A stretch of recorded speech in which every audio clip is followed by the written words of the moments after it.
His fingers had already fallen off. King Baldwin IV of Jerusalem could barely grip his sword, leprosy eating him alive at 21. Yet, on this scorching morning in 1182, this dying monarch would lead 750 knights against an army that stretched to the horizon, 30,000 of Islam's finest warriors under the legendary Saladin. When Saladin's scouts reported only 750 knights approaching, they laughed. A 40-to-1 disadvantage. Military suicide. But by sunset, 2,000 Muslim warriors would lie dead, while the tiny Crusader force remained intact, having achieved what every military manual said was impossible. 3 questions have haunted historians for centuries. How did a force so vastly outnumbered not just survive, but triumph? What revolutionary tactics made Crusader infantry suddenly invincible against the feared Turkish cavalry? And why did winning this miraculous victory actually accelerate the Kingdom of Jerusalem's destruction? By the end of this video, you'll understand how a terminally ill 21-year-old king used a revolutionary tactical formation to achieve the impossible, why Saladin's own chroniclers tried to hide what really happened, and the cruel strategic trap that would ultimately doom the victors despite their triumph. The answers involve a secret formation called the Iron Hedgehog, a controversial decision to strip castle garrisons that should have meant disaster, and a lesson in economic warfare that Saladin would use to destroy the Crusader kingdom just 5 years later. But first, you need to understand the powder keg about to explode. To understand how this impossible victory happened, let me take you to the scorching summer when a broken truce set the Levant ablaze.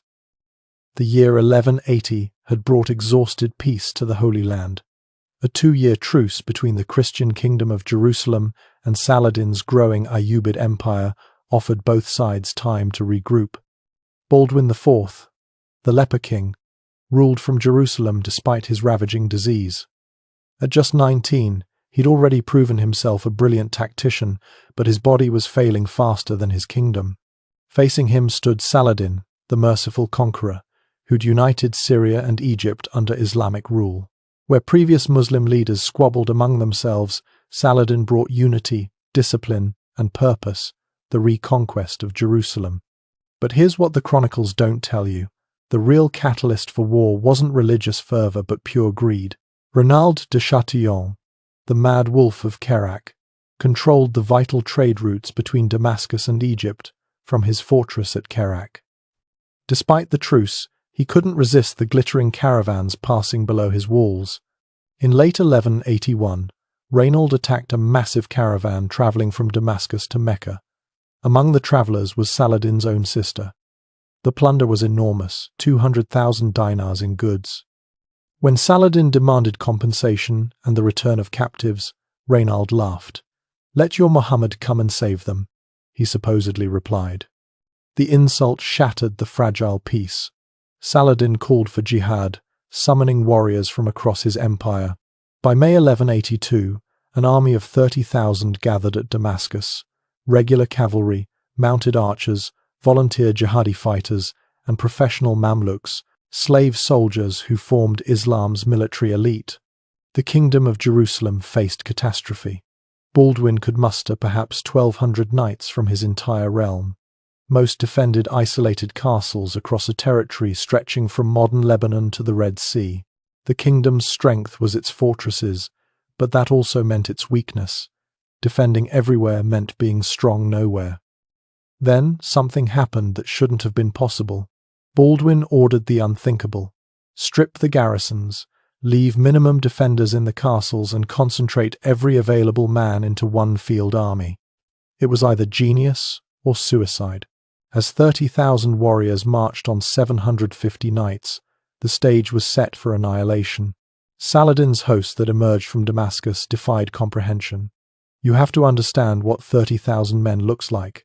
If they marched in column, the army would stretch for over 15 miles. Their daily food consumption equaled a small city. The dust cloud from their march could be seen from 20 miles away.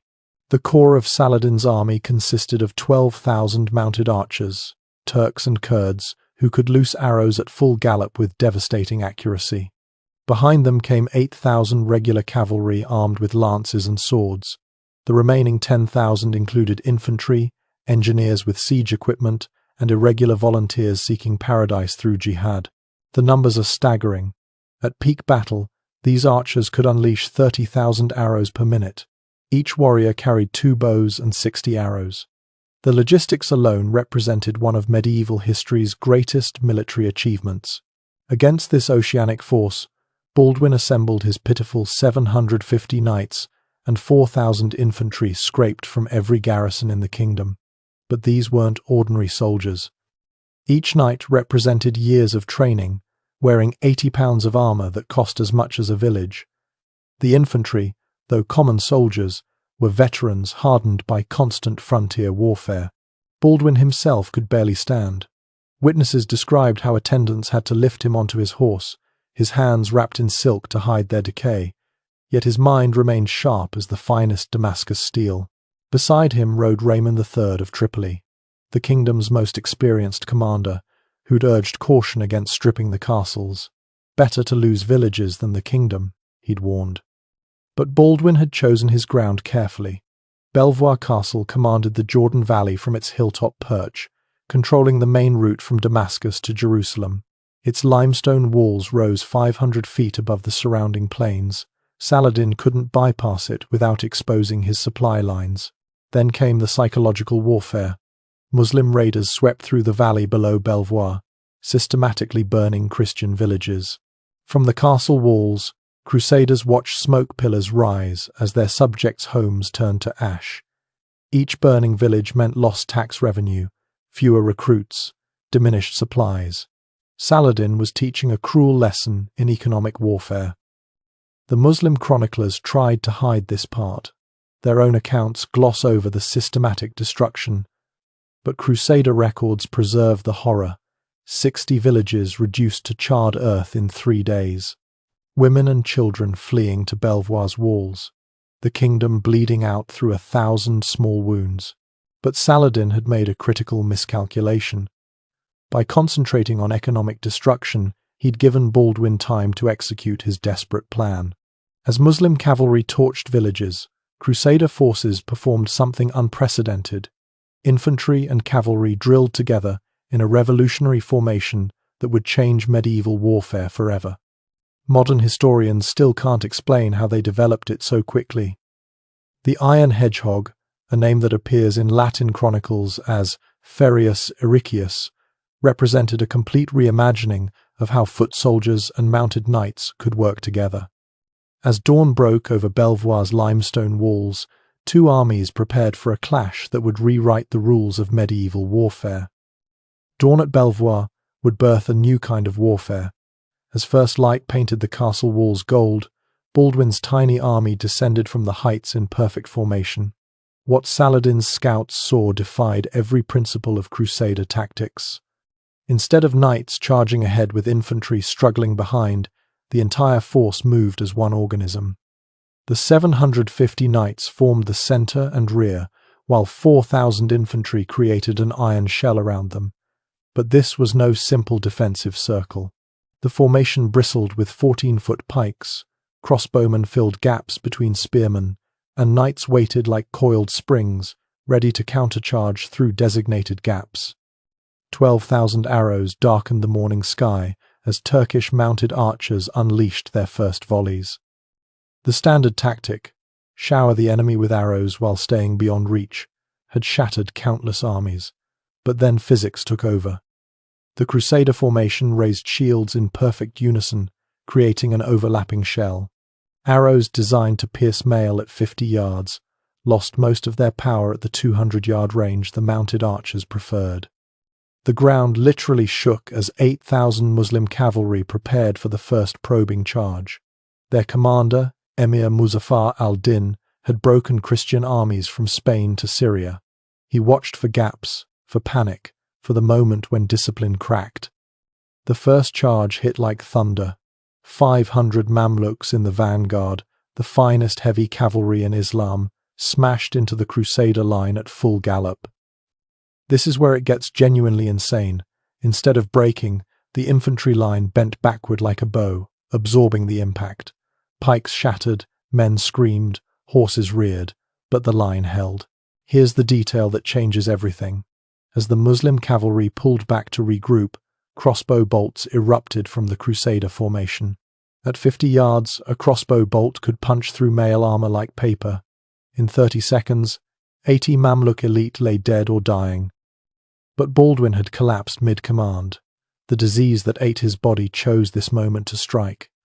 Witnesses reported him falling from his horse, caught by his bodyguard before hitting the ground.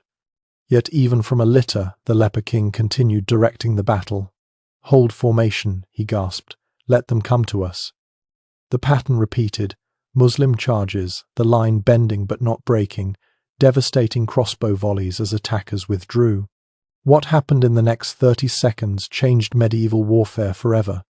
Frustrated by the defensive formation, Turkish commanders ordered their specialty, the feigned retreat. 500 cavalry charged again, but this time they fled after minimal contact, hoping to draw eager knights into pursuit. It had worked countless times before. Young knights, blood-hot with battle fury, would chase the fleeing enemy, only to be surrounded and slaughtered when the Turks wheeled around. But the Crusaders had one advantage nobody expected: absolute discipline born of desperation. Not a single knight broke formation. The infantry held their ground like statues. The feigned retreat, terror of battlefield tactics, had failed completely. Saladin watched from his command position on a nearby hill, counting Crusader casualties, measuring their cohesion. The great general's calculation was precise. Traditional tactics weren't working. The Iron Hedgehog was proving impervious to every standard approach. What followed would shatter everything Saladin thought he knew about Crusader tactics. Instead of waiting passively, Baldwin ordered something unprecedented. The entire formation began advancing, not charging, advancing. Step by synchronized step, the Iron Hedgehog rolled forward across the plain.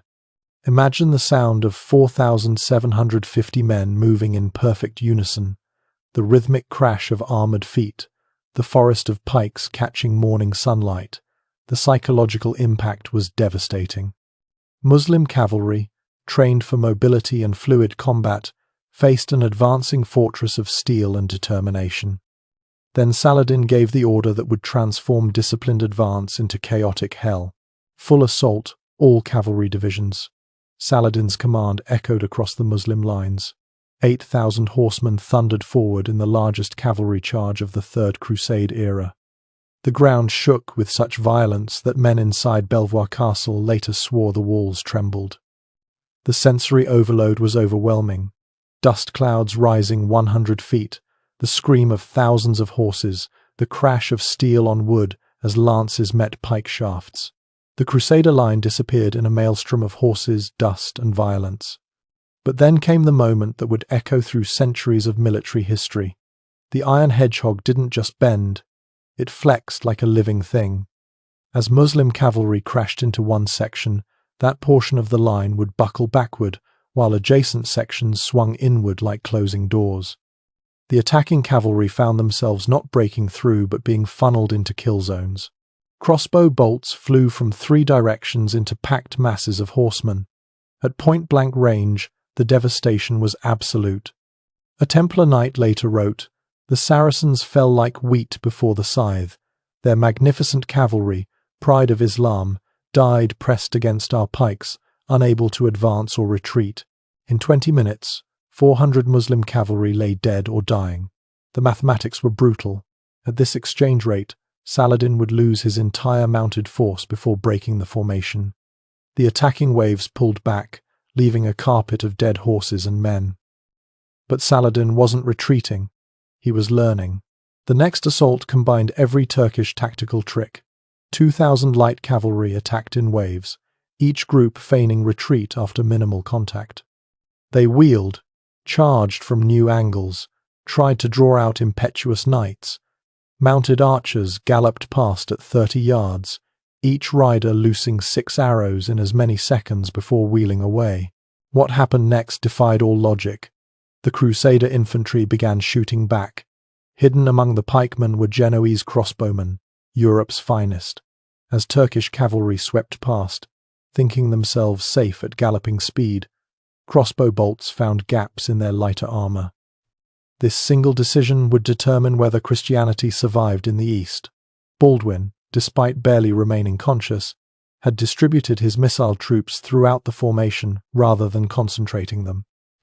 Every section could defend itself against horse archers. The feigned retreat escalated.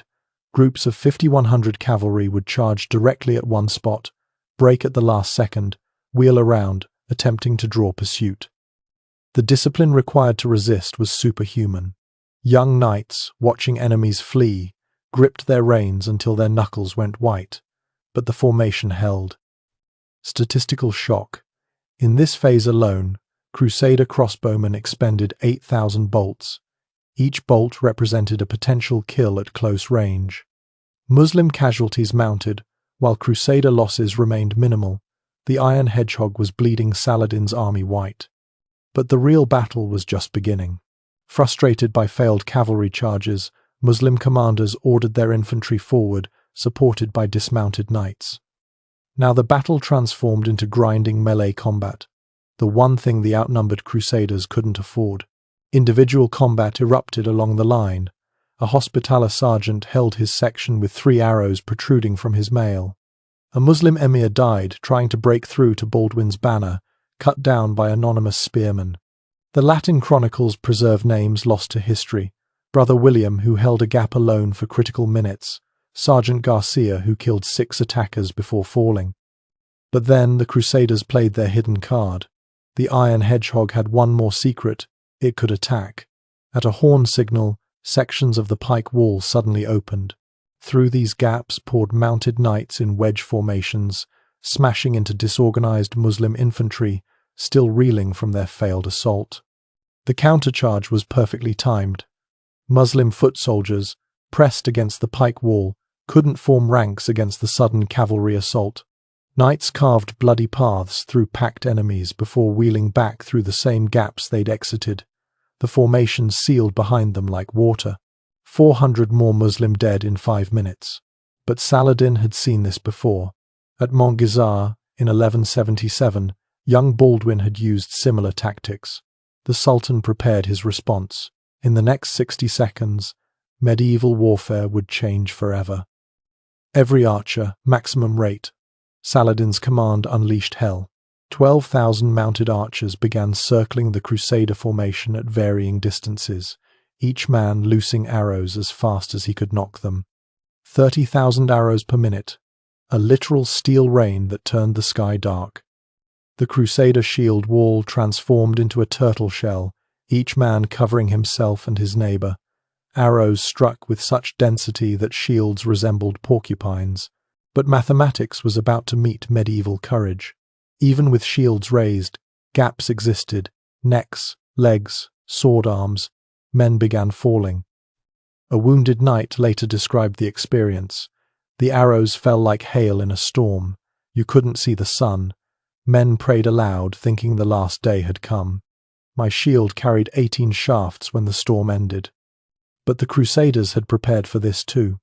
Pavise shields, massive rectangular barriers used in siege warfare, had been distributed throughout the formation. These created sheltered spaces where wounded could be dragged, where crossbowmen could reload. What Saladin saw next made him reconsider everything. Despite the arrow storm, despite mounting casualties, the Iron Hedgehog continued its inexorable advance. Step by step, leaving dead and wounded, but never breaking formation. The psychological impact on Muslim morale was devastating. Then came the order that shocked both armies. From his command hill, Saladin performed the calculation that marked him as history's greatest Islamic general. His army had lost 2,000 dead against 180 Crusaders. The exchange rate was catastrophic. Worse, his army's morale was cracking. Warriors who'd conquered from Egypt to Syria were being systematically destroyed by a force they outnumbered 40 to 1. "Signal the withdrawal," Saladin commanded. His emirs protested. They still had overwhelming numbers. But Saladin saw what they didn't. The Iron Hedgehog could be defeated, but at what cost? Lose 10,000 men to kill 750. Victory would be meaningless. The withdrawal was masterful, controlled, disciplined, maintaining face while preserving force. Muslim cavalry pulled back in stages, maintaining arrow harassment to prevent Crusader pursuit. Infantry formed rearguard while the baggage train retreated. As Muslim horns sounded retreat, the Crusaders had achieved the impossible, but their victory carried seeds of catastrophe. The moment everything changed was when Baldwin ordered, "Hold position, no pursuit." The exhausted Crusaders watched their tormentors retreat, too tired to cheer. Knights collapsed where they stood. Infantry leaned on blood-slicked pikes. The iron hedgehog finally dissolved into exhausted humanity. The immediate toll was staggering. 2,000 Muslim dead carpeted the battlefield. Mamluks, regular cavalry, volunteer jihadis. The Crusaders had lost 180 dead, 400 wounded. By medieval standards, the casualty ratio was impossible. Battles this lopsided happened only in chronicles written decades later, growing in the telling. But this was real. Baldwin had to be carried from the field on a litter, his body finally surrendering to exhaustion and disease. Raymond of Tripoli, blood streaming from a scalp wound, supervised collecting the wounded. The kingdom's entire field army could barely muster 500 effective fighters. The evening revealed the true cost. Yes, they'd won a miraculous victory, but the economic damage was catastrophic. Saladin's systematic destruction had worked. 60 villages lay in ashes. The kingdom's tax base for the next year was gone. No crops meant no revenue, meant no money to hire soldiers or maintain castles. Noble prisoners presented another anomaly. Typically, medieval battles ended with ransom negotiations for captured nobles, but this battle had produced none. The fighting had been too intense, too desperate. Muslim nobles had died fighting rather than surrender to a force they outnumbered so vastly. The few Crusader knights who fell had been immediately killed, no quarter in this savage arithmetic. In the Crusader camp that night, exhaustion overwhelmed celebration. Men prayed in gratitude, but also in fear. They'd survived today, but what about tomorrow? The Muslim camp, 3 miles distant, glowed with thousands of fires. Saladin still commanded 28,000 men. The Crusaders couldn't fight another such battle. But in winning, the Crusaders had sealed their doom. The victory at Belvoir revealed a fatal strategic trap that would doom the Kingdom of Jerusalem. Baldwin had proven that concentrated Crusader forces could defeat much larger Muslim armies. But concentration meant stripping garrisons, leaving territories defenseless against raiders. You're watching the birth of economic warfare in its medieval form.